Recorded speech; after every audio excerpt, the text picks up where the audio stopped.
The most important thing that you have already acknowledged is that tiredness is about resistance.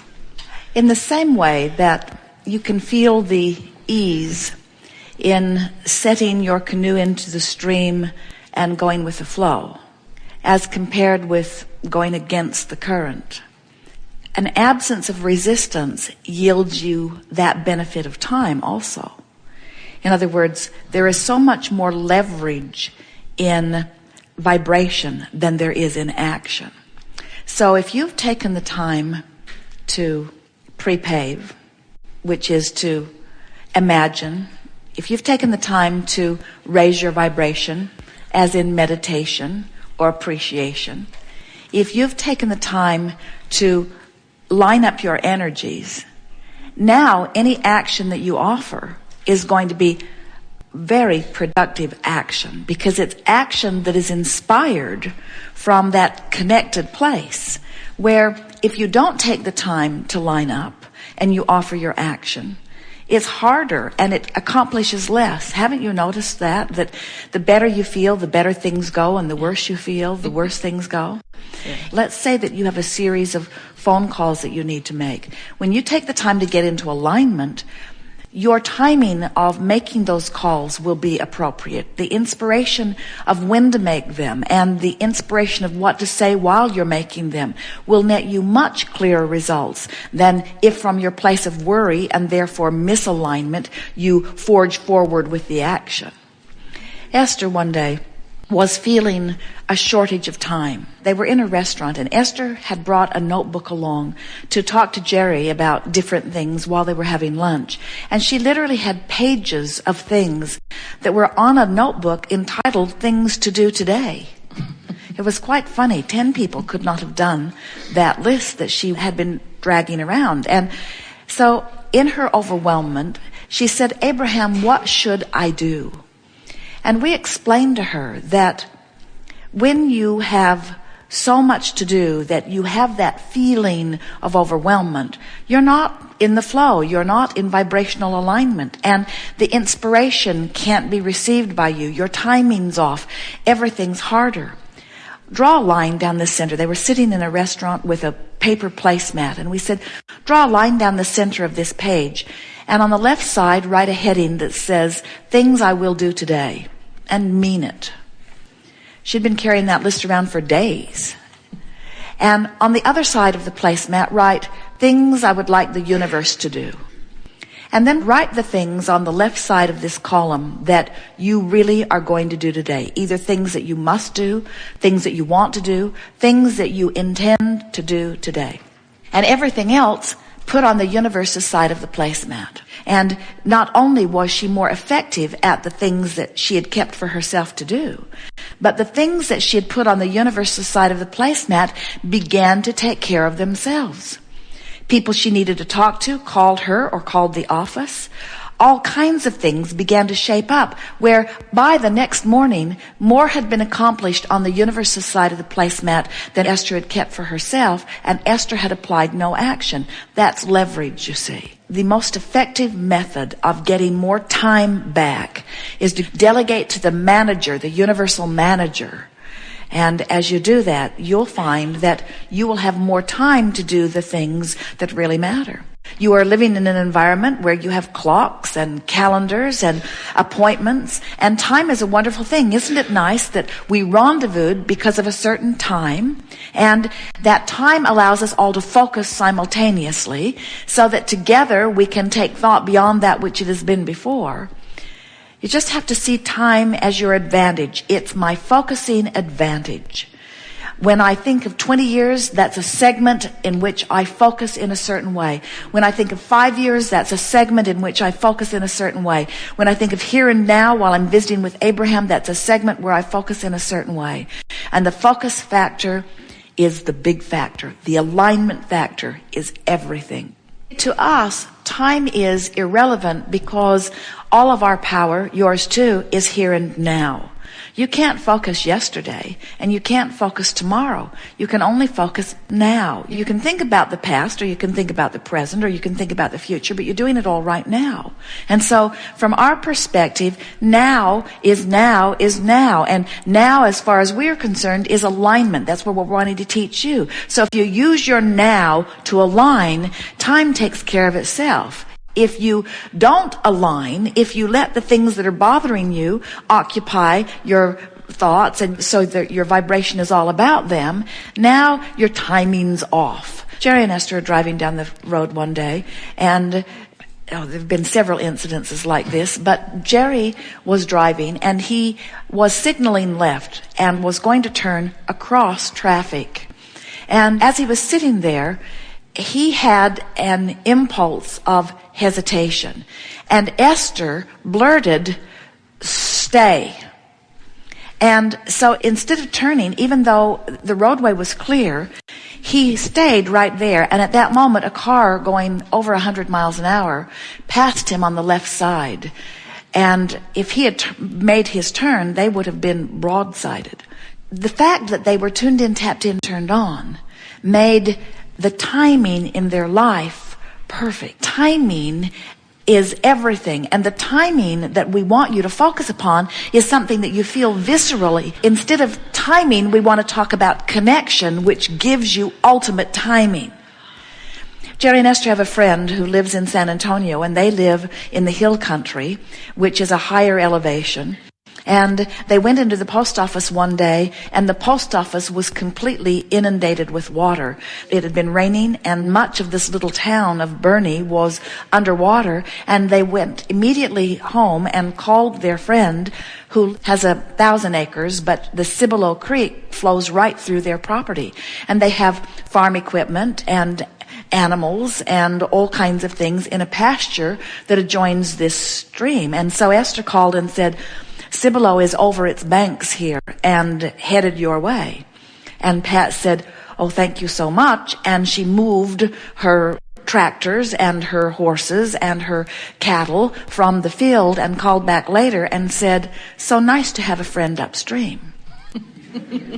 And we say, you have such a friend upstream. You have source energy. You have broader view. And when you take the time to align with that, not only is your timing about everything better, everything about your body functions are better. Everything about your metabolism is better. Everything about your cellular movement is better. Everything about your mind power is better. Everything about your timing with others is better. When Jerry and Esther awaken and take the time to bask and maybe take a walk, maybe meditate for a little while, take time to enjoy one another, as Jerry and Esther start a day like that, their impulse to get on the road leads them not only to the perfect getting on the road, to the perfect rendezvousing, but it leads them to the perfect inspiration about the perfect routes for the perfect day. And the perfect day doesn't always mean about the fastest way. Sometimes it's the most beautiful way. Sometimes it's the rendezvousing at a truck stop with someone that is meaningful. In other words, a friend upstream knows all of the things that you want and all of the things that you intend and will inspire you to the perfect timing of all of that, you see. Esther will say, "We're in the zone. We're in the zone." She can just feel when they're in the zone. Numbers line up. All kinds of things line up. People that they meet, they can just feel that they are being guided from a broader perspective. Someone gave them a Staples Easy button. They left it on the table one day. And Esther took it back to the coach and put it in a predominant place.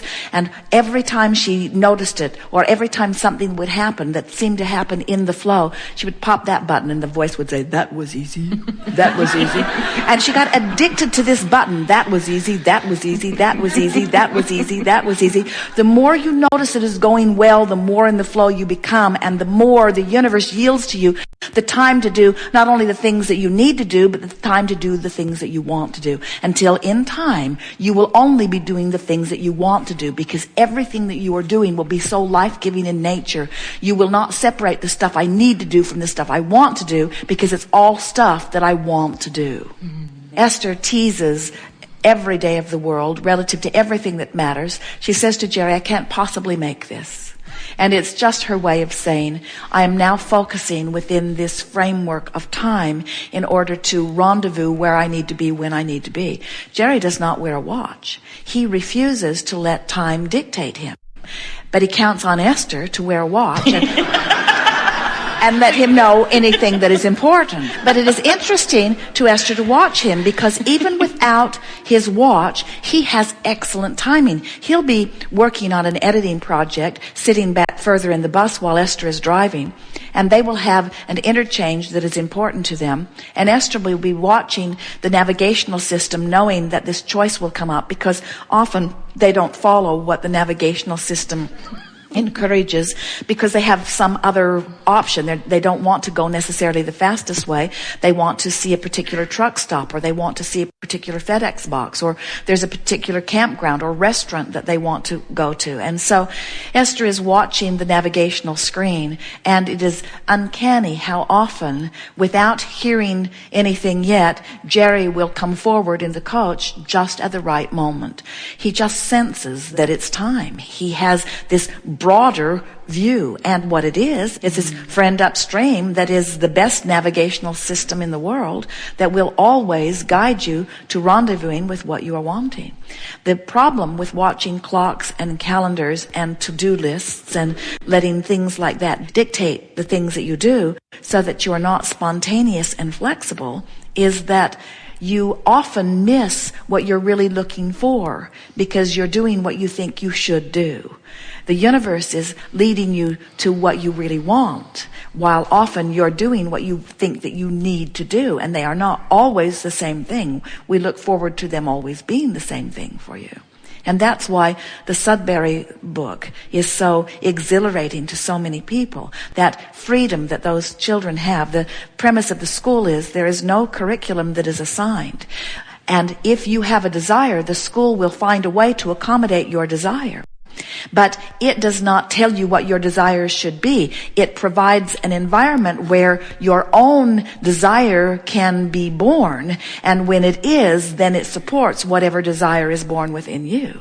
And so that feeling of freedom that you read in that book is the way you intended to feel about this life experience. You did not intend to have all these shoulds and shouldn'ts and do's and don'ts, because you knew that you were a worthy being coming forth to create a masterful life.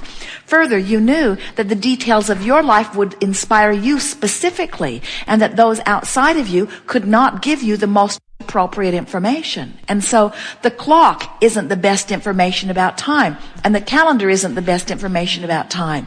The vibrational relativity between where you are and what you want is what you're wanting to use as your guiding force.